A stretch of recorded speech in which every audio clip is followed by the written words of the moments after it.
ओम शांति। ओम शांति। ओम शांति। श्रावण मास शुरू होते ही सारे त्योहार आरंभ हो जाते हैं। और भारत है ये त्योहारों का देश, जहां समय प्रति समय कोई ना कोई त्योहार आता ही रहता है। और उस कारण से जो है, भारत के अंदर हमेशा उमंग उत्साह बना रहता है, क्योंकि ये त्योहार जैसे ही आते हैं तो सबके अंदर एक नई ऊर्जा भर देती है। नई ऊर्जा के साथ सब एकदम उछल पड़ते हैं। ऐसे ही हमारा ये पावन त्योहार, रक्षाबंधन का त्योहार, मैं कहूंगी ये सबसे पावन त्योहार है, क्योंकि इसमें एक पवित्र रिश्ते की बात है। लेकिन आज जो टॉपिक दिया है, संस्कारों की रक्षा की बात है।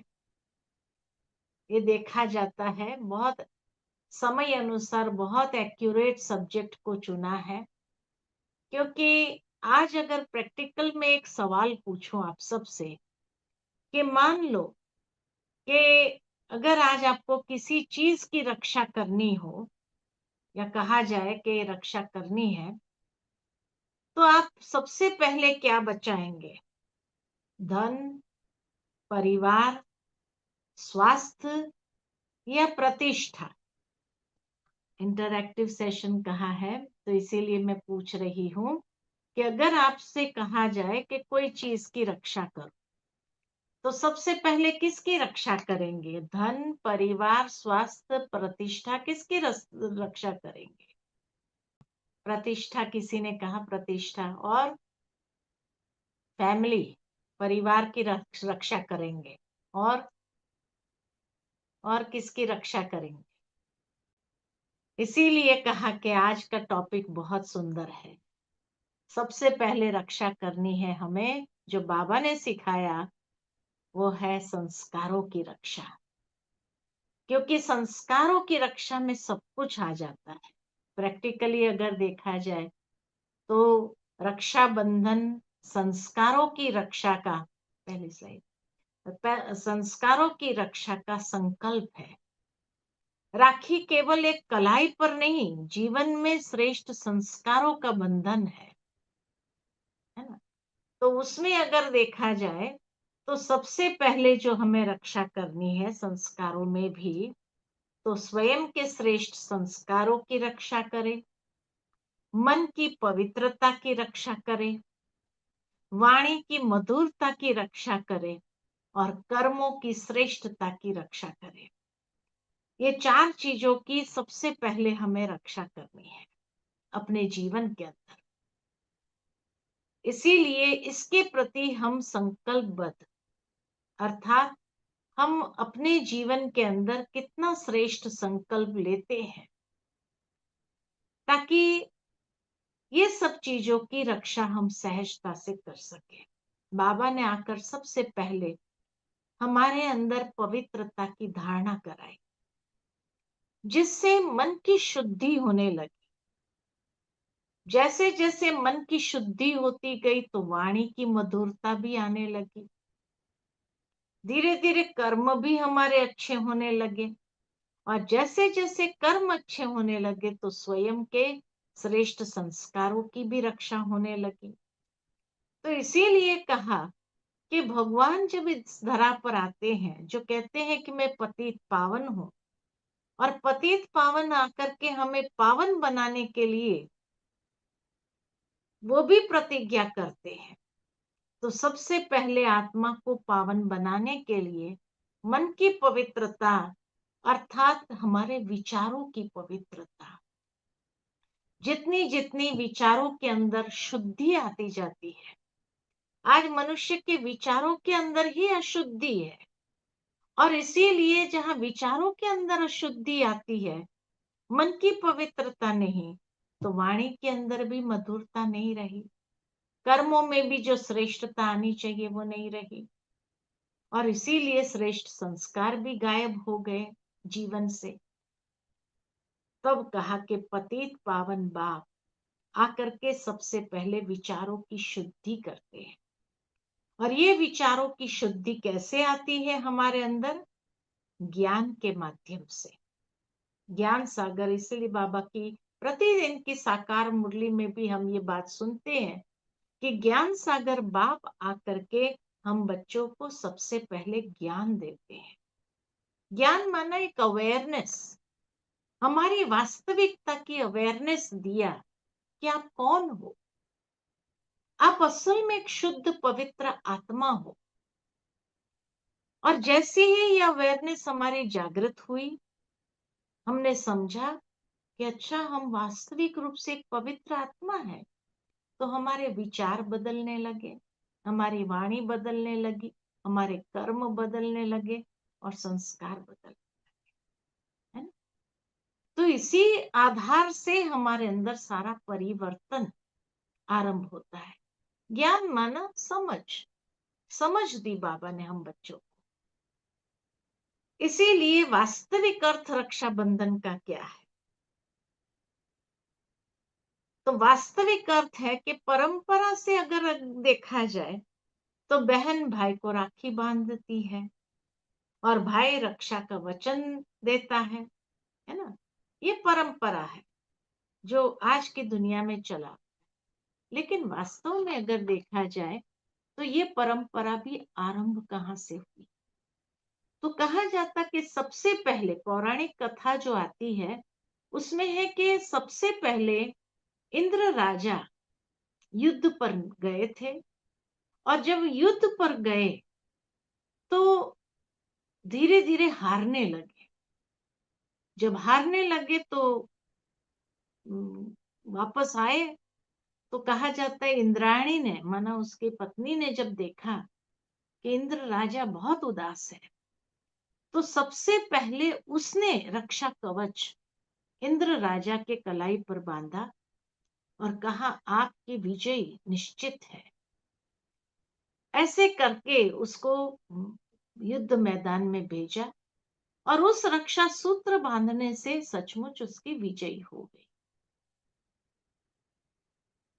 तो ये एक पवित्र संबंध का प्रतीक था कि कैसे इंद्रायणी ने इंद्र राजा को ये राखी के सूत्र, रक्षा सूत्र सबसे पहले बांधा। फिर उसको प्रैक्टिकल त्योहार के रूप में जब लाए तो कहा कि भाई ऐसा आशीर्वाद देने वाला तो एक ब्राह्मण ही होता है। और इसीलिए तब से लेकर के समाज के अंदर ब्राह्मण लोग बांधने लगे और ब्राह्मण लोग जाते थे बांधने के लिए लोगों को ये रक्षा सूत्र, ताकि भाई हरेक के जीवन के अंदर अनेक प्रकार की मर्यादाओं की रक्षा कर सके। जो उनके जीवन की श्रेष्ठ मर्यादाएं हैं वो मर्यादाओं की रक्षा करे। उसके लिए ब्राह्मण ने सबसे पहले रक्षा सूत्र बांधा। उसके बाद धीरे धीरे ब्राह्मणों के पास भी टाइम नहीं रहा तो कौन बांधे रक्षा सूत्र। तो इसीलिए सबसे पवित्र संबंध रहा भाई और बहन का। तो बहनों ने रक्षा सूत्र बांधना आरंभ किया। किस संकल्प से आरंभ किया? कि भाई तू मेरी रक्षा करना। लेकिन जैसे कहा जाता भाई विदेश होता है बहन देश में होती है तो कैसे रक्षा होगी? भाई छोटा होता है बहन बड़ी होती है तो कैसे रक्षा होती है? तब परमात्मा आकर के हम बच्चों को कहते हैं, जब भाई बहन का रिश्ते में भी वो पवित्रता धीरे धीरे समाप्त होने लगी संसार के अंदर, तब भगवान इस संसार में अवतरित होते हैं और हमें श्रेष्ठ संकल्प के बंधन में बांधते हैं कि बच्चे तुम ये देह नहीं हो, आत्मा हो। तो देह के बंधन से हमें मुक्त करते, अहंकार देह का अभिमान जो आ जाता है उस अभिमान के बंधन से हमें मुक्त करते हैं। क्योंकि मेरी सबसे बड़ी रक्षा किससे होनी चाहिए? परिस्थिति से या दूसरों की बातों से या अपने ही कमजोर संस्कारों से। अपने ही कमजोर संस्कारों से किससे हमारी रक्षा होनी चाहिए? तब कहा कि हमें भगवान आकर के सबसे पहले तो एक श्रेष्ठ संबंध में बांधते हैं, और वो श्रेष्ठ संबंध है पिता और पुत्र का। दूसरा, सर्व संबंध बाबा ने हमारे साथ जोड़े। सर्व संबंध जब हमारे साथ जोड़े तो सर्व संबंधों के आधार पर बाबा कहते हैं जीवन के अंदर जो श्रेष्ठ मर्यादाएं हैं, हमें उन मर्यादाओं की रक्षा अपने आप करनी होगी।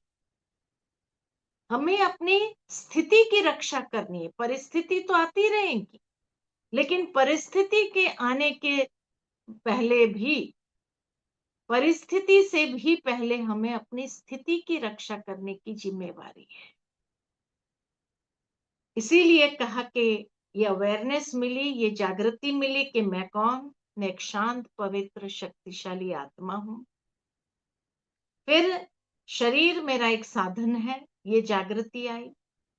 संघर्ष जो हमारे जीवन में है, ये हमारे कर्मों का क्षेत्र है जहां हमें संघर्ष करना पड़ता है।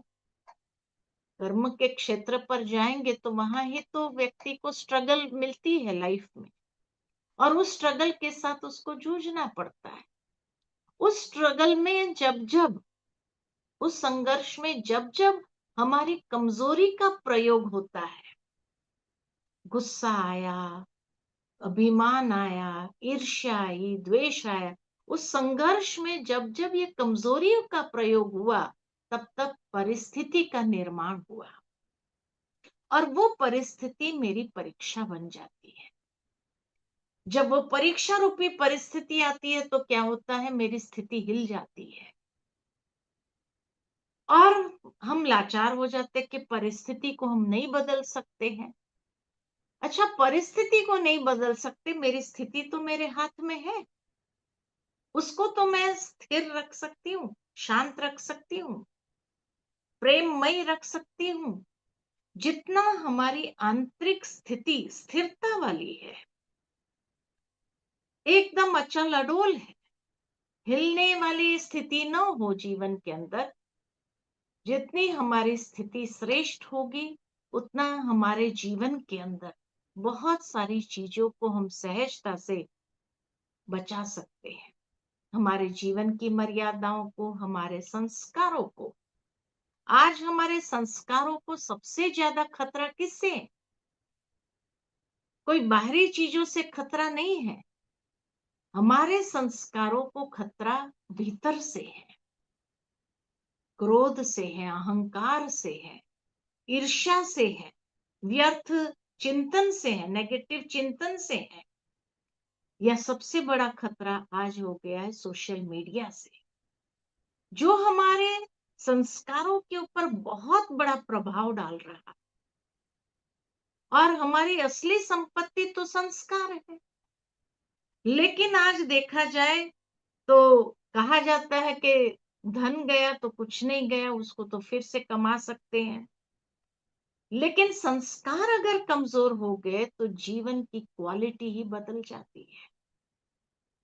और ये सारी कमजोरी जब हमारे संस्कारों में आ जाती है, क्रोध, अहंकार, ईर्ष्या, व्यर्थ चिंतन, नेगेटिविटी, सोशल मीडिया, ये हमारे संस्कारों को इस तरह से बदल रहे हैं जो व्यक्ति को होश भी नहीं है कि मेरे संस्कार के ऊपर इसका प्रभाव पड़ रहा है और ये मेरी असली संपत्ति मेरे से गायब हो रही है। गायब हो जाती है तो व्यक्ति, जैसे कहा कि सोशल मीडिया से आज एडिक्ट हो जाता है। तो एडिक्शन ऐसी चीज है कि जहां से वापस लौटना बहुत मुश्किल है। रिहैबिलिटेशन भी किया जाए तो भी बहुत मुश्किल से वो लौट सकता है। तब कहा कि ये संस्कार हमारे हाथ में नहीं रहते हैं, और इसलिए आवश्यकता है कि हमें अपने संस्कारों की रक्षा, ये भीतर के जो शत्रु है, उन शत्रुओं से करने की आवश्यकता है। बाबा ने हम बच्चों को ज्ञान दिया, दुनिया की आत्माओं को तो इस चीज का नॉलेज ही नहीं है, और जब नॉलेज ही नहीं है तो व्यक्ति तो उसका कल्प्रिट बन जाता है बहुत सहजता से, उसके पंजे में आ जाता है और पता ही नहीं चलता है कैसे अपने आप को सुधार, कहाँ से सुधार, वो भी नहीं जा। ये तो बाबा ने हम बच्चों को ज्ञान दिया है, समझ दी है, तो आज हम अंदर के शत्रु को पहचान सकते हैं। और पहचान करके भी जब क्रोध आ जाता है तो व्यक्ति को, भले उस समय अगर क्रोध के वश हो गए, बाद में उसको रियलाइज होता है मुझे गुस्सा नहीं करना चाहिए, मुझे शांति से काम लेना चाहिए। तो कई बार निर्माण हो करके वो जाकर के सॉरी भी कर देता है, सॉरी उस समय मुझे गुस्सा आ गया। तो कई बार रिश्ते जो बिगड़ जाते हैं, तो उसका कारण यही है कि हम उस नेगेटिविटी के प्रभाव में आ गए, ये विकृति के प्रभाव में आ गए। इसीलिए तो इसलिए जागृति आती है तो हम अपने आप को भी संभाल लेते हैं, अपनी मनस्थिति को संभाल लेते हैं, और साथ में उन हालातों को भी संभाल सकते हैं, और हम अपने संस्कारों की रक्षा भी सहजता से कर सकते हैं। इसलिए कहा परिस्थिति तो निर्मित होती है, परिस्थिति तभी निर्मित होती है जब ये शत्रुओं का प्रयोग हमारे कर्मों में बार बार होने लगता है, तब हमारे सामने परीक्षाएं आती है। आज व्यक्ति गुस्सा करता है तो कर्म में या कार्य क्षेत्र पर जहां पर भी है गुस्सा करता है, अहंकार दिखाता है, तो क्या होता है, उसके सामने परिस्थिति तो आएगी, सामने वाला हर्ट होता है, और सामने वाला हर्ट होता है तो वो कोई ना कोई प्रॉब्लम क्रिएट करेगा ही करेगा, है ना। तो इसीलिए कहा कि जब प्रॉब्लम क्रिएट होने लगते हैं, हम उलझने लगते हैं बहुत ज्यादा, हम उसमें एंटेंगल हो जाते हैं, एकदम अंदर में फंस जाते हैं, फिर महसूस होता है कि अरे ये संस्कार पहले तो मेरे नहीं थे। आज भी कई लोग महसूस करते हैं, हाँ बचपन में तो मुझे गुस्सा नहीं आता था, आजकल बहुत गुस्सा आता है, कहते भी हैं पहले तो मेरे अंदर ये नहीं था, आजकल मुझे बहुत ओवर थिंकिंग हो रहा है, नेगेटिव थिंकिंग हो रहा है, महसूस भी कर रहे हैं, लेकिन क्योंकि उसके शिकार बन गए। तब बाबा हम बच्चों को कहते हैं कि ये ओवर थिंकिंग से भी, ये नेगेटिव थिंकिंग से भी अपने को बचाना है, तो पॉजिटिव थिंकिंग का जो स्रोत है उसके साथ मन को एंगेज करना शुरू करो। तब कहा कि हमारे संस्कार बनते कैसे हैं, कोई भी संस्कार बनते कैसे, पहले तो विचार आता है, संकल्प पहली चीज है, वो संकल्प के साथ जब भावनाएं जुड़ जाती है ना। मानो गुस्सा व्यक्ति को क्यों आता है कि जब उसके मन में विचार आया कि इसने मेरा बुरा किया है, उसने मेरे साथ ऐसा व्यवहार किया, और उसके साथ क्रोध की भावना जुड़ गई, तो कठोर भावनाएं जुड़ गई, इसने मेरा अपमान किया है, तो कठोर भावनाएं जुड़ गई, वो भावना और संकल्प कर्म में आते हैं, तो शब्दों से पहले कठोरता निकलती है। क्या समझते हैं अपने आप। फिर कोई चीज को बार बार करने से एक आदत बन जाती है, बार बार हमारे अंदर से रिएक्शन निकलता है, जब जब उस व्यक्ति की याद आती, जब जब उस व्यक्ति के बारे में सोचते हैं, तब तब हमारी एक नेगेटिव रिएक्शन आरंभ होती है, और फिर जाकर के ये क्रोध का संस्कार बदल जाता है। इसीलिए बाबा सबसे पहले आकर के हमारे विचारों को बदलते हैं, हमारे संकल्पों को बदलने के लिए ही ये ज्ञान है। जो हमारी सोचने की धारा है, उस धारा से बाबा हम बच्चों को एक अलग लेवल पर ले जाते हैं, और जब अलग लेवल पर ले जाते हैं तो ये अवेयरनेस ही काम करती है विचारों को परिवर्तन करने की, और तब जाके संस्कार बदलेंगे लास्ट में, और संस्कार बदला तो जीवन बदलेगा।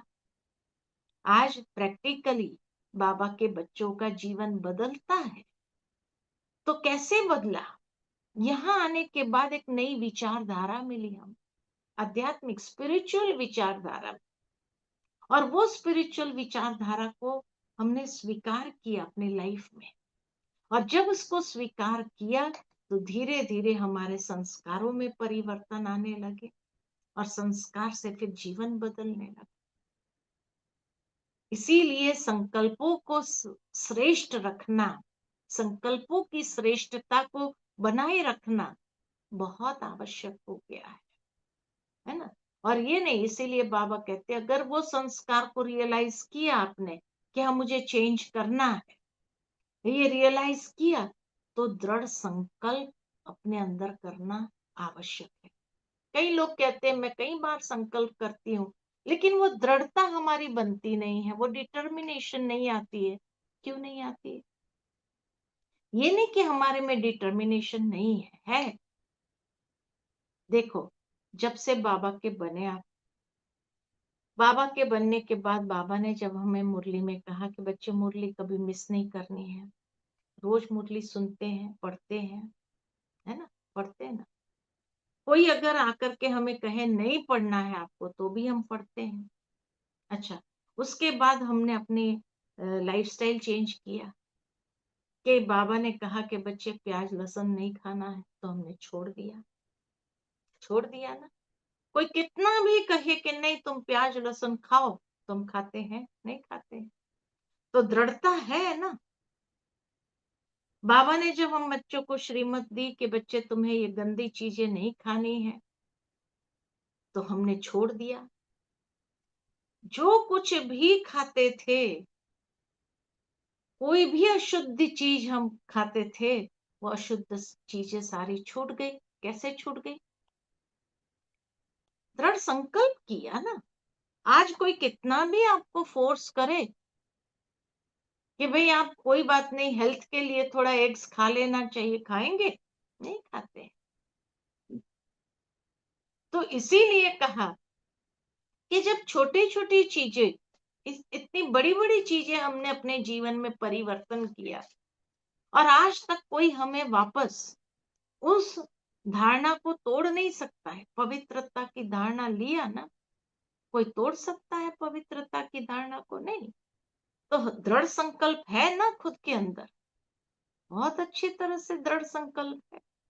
जब उसको नहीं तोड़ सकते हैं, तो ये छोटी छोटी कमजोरियों को बदलने में कौन सी बड़ी बात है? कोई बड़ी बात नहीं है। तो संस्कारों की रक्षा अगर करनी है, तो हम खाली 5 सूत्र देंगे आपको, है ना। 5 सूत्र। उसको कहा pause, think, choose and act, है ना। सबसे पहले स्टॉप, पॉज, पॉज करो। और पॉज करना है तो कैसे पॉज करेंगे? तो जो, मानो कोई परिस्थिति आई, कोई कर्म क्षेत्र पर आप है, कोई बात आई, तो तुरंत अपनी रिएक्टिव नेचर नहीं निकालो बाहर, रिएक्शन नहीं निकालो। तो इसीलिए कहा कि कोई भी बात हो तो तुरंत रिएक्टिव नेचर नहीं हो अपना, स्टॉप करो, थिंक, थोड़ी देर के लिए भी पॉज करो अपने जीवन में। फिर उसके बाद सेकंड स्टेप है चेक करो कि मेरे मन में क्या चल रहा है, क्या ये जो चल रहा है वो सही है या गलत है, पॉजिटिव है या नेगेटिव है। क्योंकि नेगेटिव होगा तो बहुत ज्यादा कॉम्प्लिकेशन बढ़ जाएगा। इसीलिए चेक करके अपने अंदर पॉजिटिविटी को बनाए रखो। चूज करो अपने आप में कि हम रिएक्शन में आ रहे हैं, रिस्पॉन्स दे रहे हैं, क्या है रिस्पॉन्स निकल रहा है। रिस्पॉन्स एक पॉजिटिव होता है, रिस्पॉन्ड करना। रिएक्शन माना नेगेटिव होता है। तो चूज करना है कि मुझे रिस्पॉन्स देना है या रिएक्ट करना है। रिएक्ट नेगेटिव होता है। अगर मान लो कि उस वक्त गुस्सा भी आ जाए अंदर में, तो धीरे धीरे भाई पॉजिटिवली मुझे रिस्पॉन्ड करना है। क्योंकि कहा जाता है कि कोई भी घटना जब आती है, कोई भी इवेंट या कोई भी परिस्थिति जब आती है व्यक्ति के जीवन में, तो वो हमेशा इंसान से कुछ डिमांड करती है। और क्या डिमांड करती है? एक रिस्पॉन्स। जब परिस्थिति आई, मानो ये प्रॉब्लम है, परिस्थिति है, समस्या है, ये डिमांड करती है व्यक्ति से एक रिस्पॉन्स की। लेकिन उस वक्त हम रिएक्टिव हो गए, गुस्सा आ गया। तो उसने रिस्पॉन्स डिमांड किया, लेकिन हमने रिएक्शन दे दिया कि गुस्सा आ गया। अब वो गुस्सा कहाँ से निकलेगा? तो देखा जाता कि वो गुस्सा हमेशा निकलता है हमारे बिहेवियर से, बाहर निकलता है। और जब बिहेवियर से बाहर आता है तो वो behaviour feeds into the problem. जो प्रॉब्लम था उसके अंदर वो शामिल हो जाता। मान लो कि प्रॉब्लम आया, वो प्रॉब्लम ने एक रिस्पॉन्स डिमांड किया, हम रिएक्टिव हो गए, रिएक्शन बाहर निकला। अब वो निकला तो बिहेवियर से, गुस्सा आ गया। तो गुस्सा कहाँ से निकलेगा? वाणी से निकलेगा, हाथों से निकलेगा कि थप्पड़ मार दिया किसी को। अब ये जो बिहेवियर रहा, ये जो नेगेटिव वचन निकलने लगे, वो नेगेटिव वचन जाकर के उस प्रॉब्लम में शामिल हो जाता है, उस प्रॉब्लम में मिल जाता है। तो ये प्रॉब्लम उलझेगा या सुलझेगा? और ज्यादा कॉम्प्लिकेटेड हो जाएगा। सुलझा तो नहीं, सॉल्यूशन तो नहीं मिला। So again it demands a response. वो कहता है अब फिर से देखो, second time I am giving you a chance, second time आप रिस्पॉन्ड करो। और ज्यादा मुझे गुस्सा आ जाता है, इतनी बात भी नहीं समझते हैं। और फिर वो बिहेवियर से बाहर निकलता है, फिर वो जाके प्रॉब्लम में सॉल्व शामिल हो जाता है। तो ये प्रॉब्लम जो इतनी छोटी थी, धीरे धीरे धीरे धीरे बढ़ते बढ़ते बढ़ते बढ़ते एक माउंटेन बन जाती है। इसलिए कहा जाता टर्निंग माउंटेन मोल हिल्स इनटू माउंटेन्स। राई का पहाड़ बना देना। किसने बनाया? क्योंकि मुझे रिस्पॉन्ड करना नहीं आया, तभी बना। इसीलिए कहा पहले स्टॉप, चेक, रिस्पॉन्स है या रिएक्शन है, चूज करो। फिर अभी मुझे क्या लेना है, चेंज कर दो अपने व्यवहार में, पॉजिटिव हो जाए। और तब जाकर के उस परिस्थिति में हम अपने श्रेष्ठ संस्कारों को प्रकट कर सकते हैं। और जब वो प्रकट होते हैं तो ये प्रॉब्लम प्रॉब्लम ही नहीं रहेगा, रिजॉल्व हो जाएगा। जब प्रॉब्लम प्रॉब्लम आया, उसने रिस्पॉन्स मांगा, नेगेटिव के बजाय उस समय मैंने चेक किया और चेंज कर दिया अपने अंदर। इसलिए कहा जाता है check and change, check, choose and change and then create. ये 4 C's माना जाता है। चेक, चूज, रिस्पॉन्स चूज करना है मुझे, कैसे? मैं बहुत प्रेम से, मधुरता से ये चूज करना है मुझे। चेंज कर दो अपने व्यवहार को।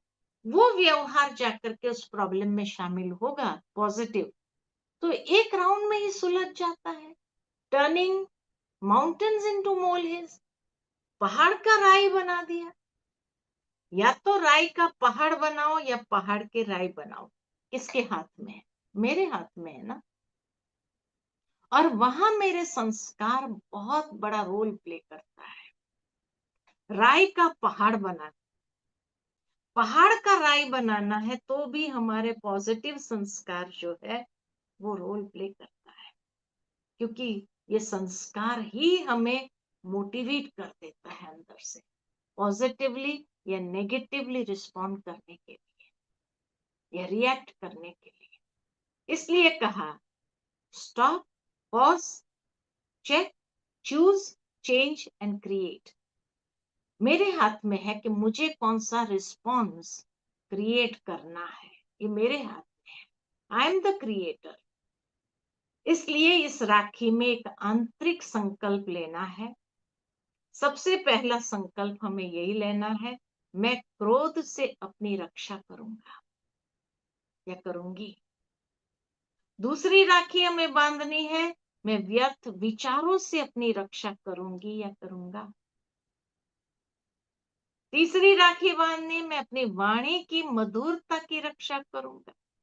हम देवकुल की आत्माएं हैं, देवकुल वाली आत्माएं, वो कैसी वाणी बोलेंगे। चौथी राखी में संबंधों की पवित्रता की रक्षा करूंगी या करूंगा। मेरे संबंध में इनोसेंस, निर्मलता, एकदम प्योर वाइब्रेशंस हो। और पांचवी है कि मैं अपनी आत्मिक स्थिति की रक्षा करूं। मैं अपनी मनस्थिति को बहुत जल्दी खत्म नहीं होने दूंगा।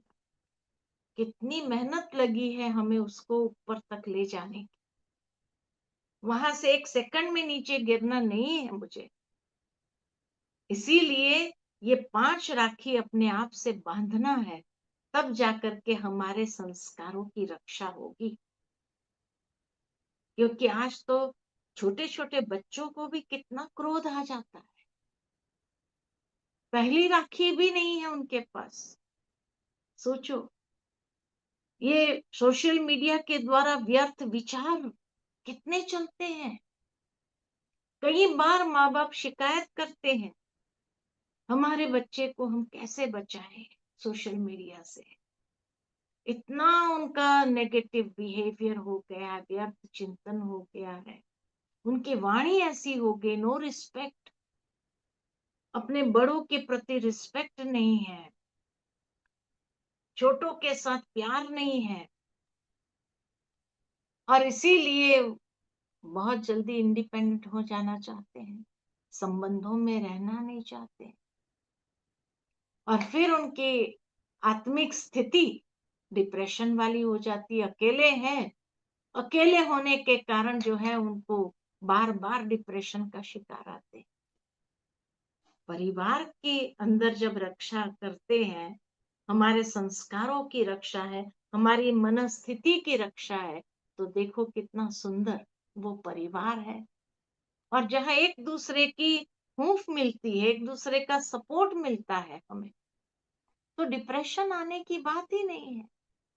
जहां लोनलीनेस है, ओवर थिंकिंग है, वहां तो डिप्रेशन आएगा।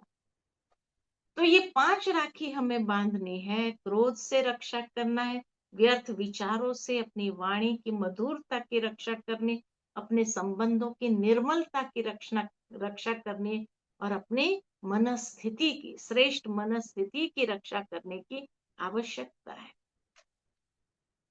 संबंधों में रक्षा करना कमजोरी नहीं है, ये श्रेष्ठता की रक्षा है। ये एक हाईएस्ट स्थिति की रक्षा करने की बात है। रक्षा का अर्थ केवल दूसरे की रक्षा करना नहीं, लेकिन ये दृष्टि अडॉप्ट करना है कि मैं तुम्हें तुम्हारी कमजोरी से बचाऊंगा। माँ बाप भी जैसे बच्चों को कहते हैं कि हम तुम्हें तुम्हारी कमजोरी से बचाएंगे। यदि कोई व्यक्ति क्रोध करे तो मैं क्रोध से उत्तर नहीं दूंगा, ये है रक्षा। यदि कोई हमारी आलोचना करे, हमारी निंदा करे, हमारे विषय में नेगेटिव बोले, तो मैं अपनी शांति को नहीं खोऊंगा, मैं अपनी शांत मनस्थिति को बना के रखूंगा। तो हमारी कमजोरी से हमें अपनी रक्षा करनी है। यदि कोई गलती करे तो मैं उसकी गलती को अपनी नफरत का कारण नहीं बनने दूंगा, ये है संबंधों की रक्षा। लेकिन उस गलती करते हुए देखते हुए उसके प्रति रहम की भावना रख करके उसको शुभ भावना, शुभ कामना से उसको भी हम परिवर्तन करें, उसकी गलती को भी परिवर्तन कर लेंगे। उसके ऊपर गुस्सा करने के बजाय उस समय उसको शांति से, प्रेम से एक्सेप्ट करते हैं, एज ही इज, एक्सेप्ट कर लिया। तो जहां एक्सेप्टेंस है, वहां पर वो व्यक्ति रियलाइज करता है, अरे मैंने इतना गलत किया तो भी उसने मेरे को डांटा नहीं, मेरे ये नहीं किया। तो धीरे धीरे उसके अंदर भी परिवर्तन आएगा। मैं एक एग्जांपल देती हूँ कि मान लो कि आज की दुनिया के अंदर कोई भी इंसान झूठ बोलता है, लोग कहते हैं ना, वैसे मुझे गुस्सा नहीं आता है, लेकिन जब कोई झूठ बोलता है ना तो बहुत गुस्सा आता है। अब बताओ कि इंसान झूठ कब बोलता है? बताओ, इंसान झूठ कब बोलता है?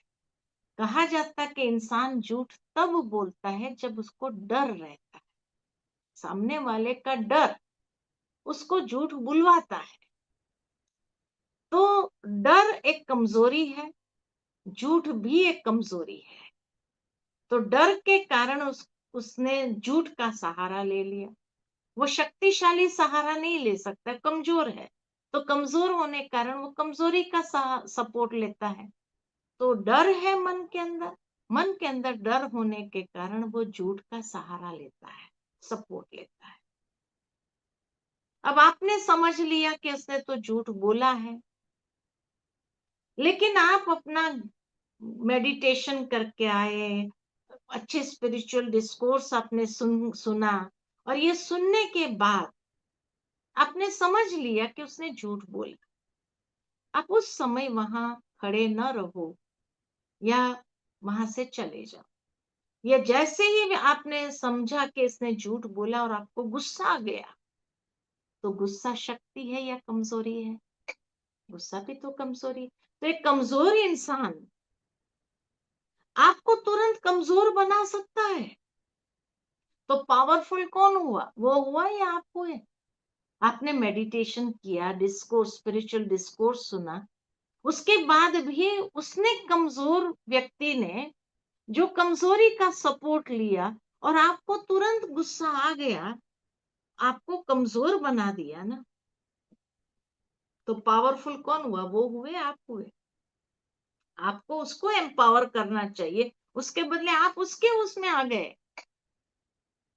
लेकिन अगर उस समय शांत रह करके, समझने के बाद भी कि उसने झूठ बोला, शांत रह करके वहां से चले गया, अपने कैबिन में जाकर के आप अपना काम करने लगे। अब उस व्यक्ति के अंदर जो है ना, एक युद्ध चलता है, संघर्ष चलता है कि मेरे को झूठ नहीं बोलना चाहिए, सच बोल देता था, क्या होता था? दो सुनने को मिलता था, बस वही ना, कोई और थोड़ी बात होगी। अंदर में उसको युद्ध चलती है, आधा पौना घंटा युद्ध चलती, उसके बाद वो आपके पास आएगा हिम्मत करके कि सर आपसे एक बात करनी थी। आप कहेंगे बोलो।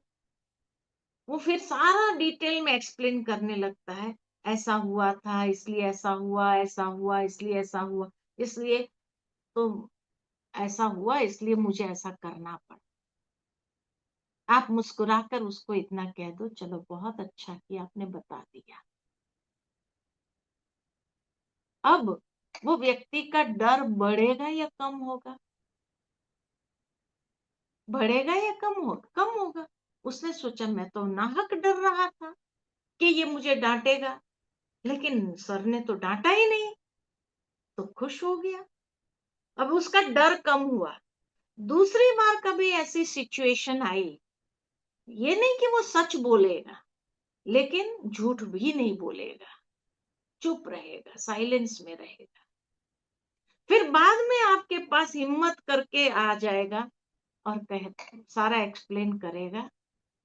आप उसको फिर शाबाश कहो, थैंक्स, आपने बता दिया, बहुत अच्छा किया।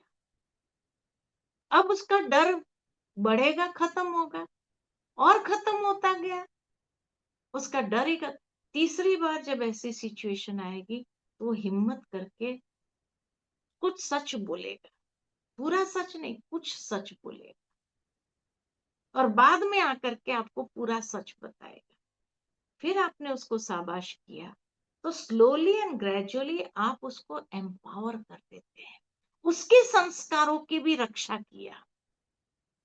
तो संबंधों में जो रक्षा करना है, हमें एक दूसरे को एम्पावर करना है अपनी अच्छी वैल्यूज से, और अपनी वैल्यूज से हम उसको भी, उसकी भी रक्षा करके उसको बचाना शुरू करते हैं, और इस तरह से उसके अंदर हिम्मत आने लगती है।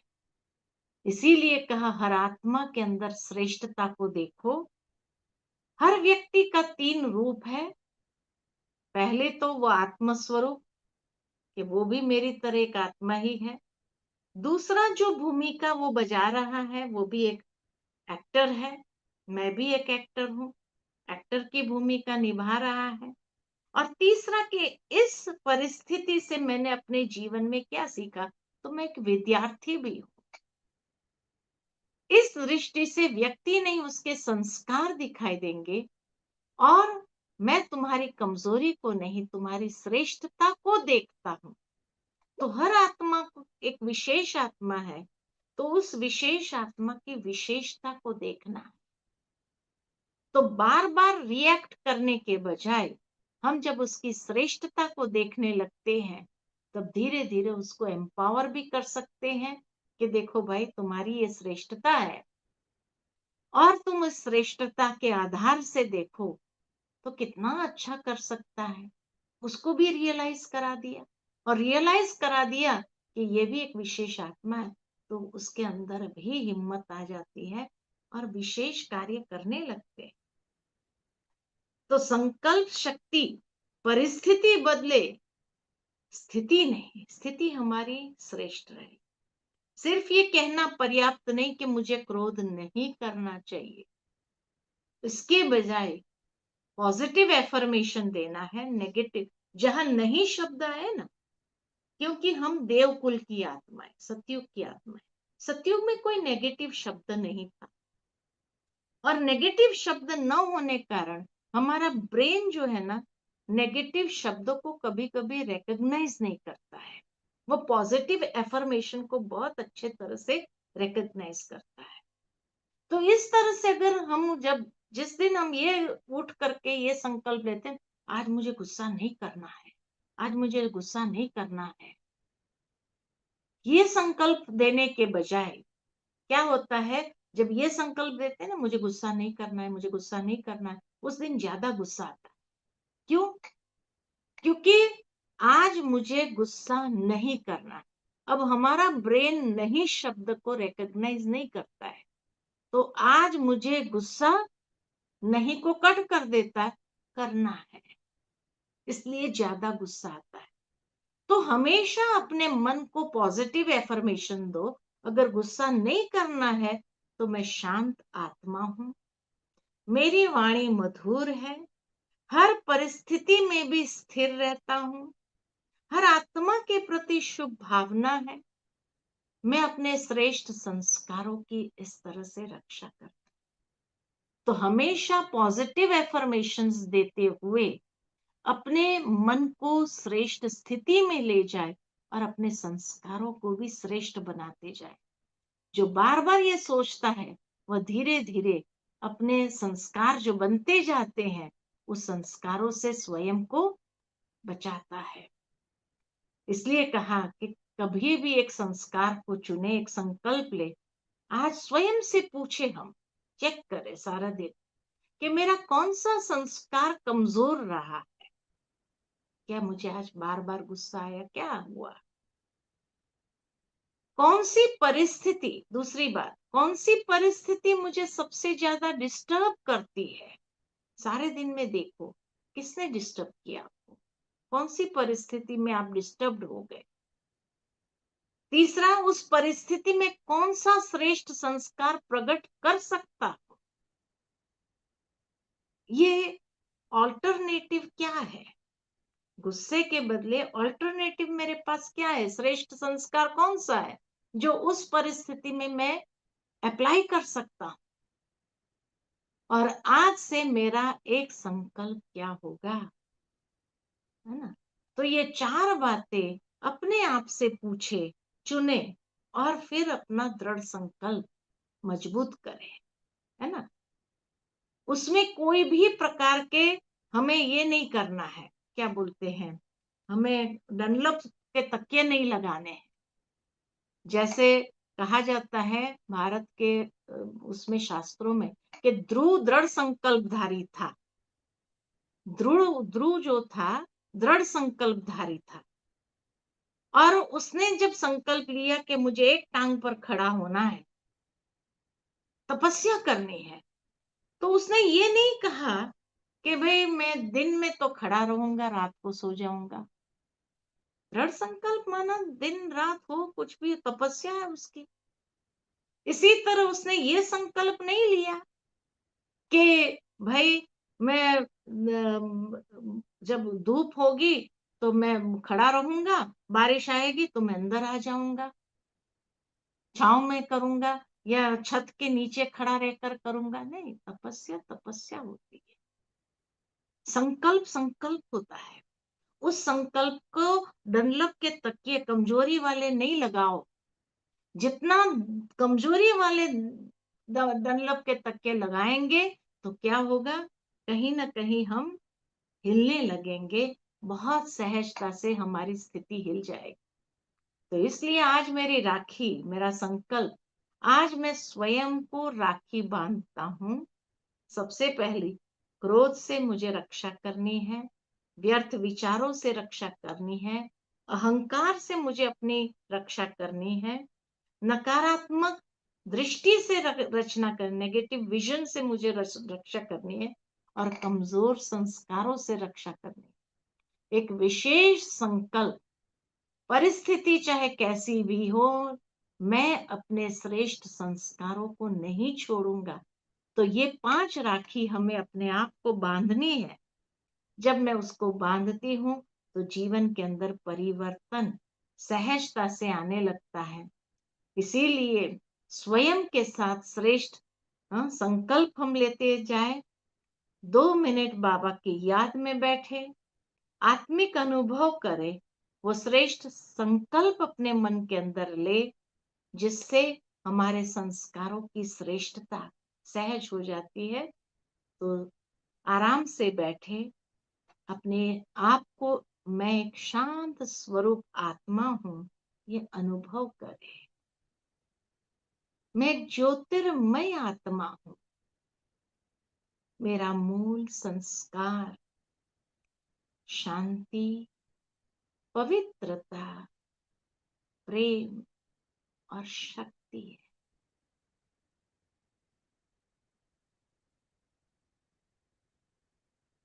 धीरे धीरे अपने मन के अंदर संकल्प करे कि आज से मैं अपने श्रेष्ठ संस्कारों की रक्षा करता हूं, करूंगा। परिस्थितियां बदले लेकिन मेरी स्थिति श्रेष्ठ रहे। कोई मुझे दुख दे, मैं सदा शुभ भावना को प्रवाहित करूंगा। मैं शांत हूँ, शक्तिशाली हूँ। मैं श्रेष्ठ संस्कारों वाली आत्मा, देवकुल की आत्मा। वो दिव्यता, निर्मलता मेरे संस्कारों में समाई हुई। कर्म क्षेत्र पर बातें आएगी, लेकिन रिएक्टिव होने के बजाय पॉजिटिवली रिस्पॉन्ड करना है और परिस्थितियों को विकराल नहीं बनाना है। सुंदर, सहज, सरल बना देना।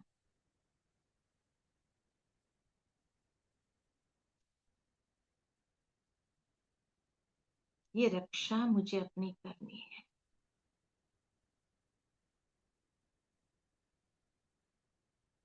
अपने विचारों की रक्षा करनी है, अपनी भावनाओं की रक्षा करनी है,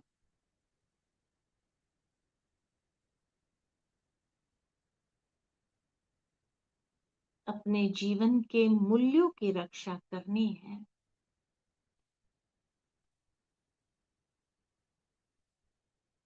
और अपने संस्कारों की रक्षा करनी है। ओम शांति, शांति, शांति।